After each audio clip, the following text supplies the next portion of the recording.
Karnavalana makivaky ny tanàna no nisantarana ny andron'ny valomartsa tao Nosy Belleville ka nahitana ireo solotenan'ny vehivavy avy amin'ny distrika 5 ao amin'ny faritra Tiana.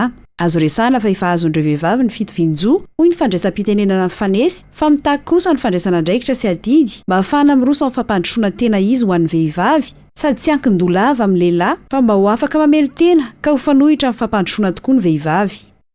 Tokony tsapantsika vehivavy tsiraikaraiky fa misy antony lehibe natao ny safidianana zay hoe viavy miavitra. Mila miavitra atsika magnangy ary atsika nirehany firenena.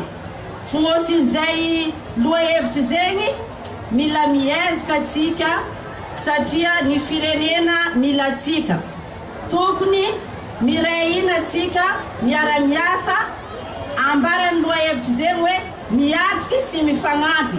Raha tsy mifagnampy atsika tsy hita zegny ny fandrosoan'ny firenena atsika zegny. Mila miezaka atsika viavy tsiraikaraiky satria ny firenena koa tsisy viavy sy mandroso ny tanàna satria atsika no lohalaharana mitonga ny tokantrano sy mitonga eo amin'ny fiarahamonina. Afaka miavitra atsika amin'izay zavatra volaniko zegny.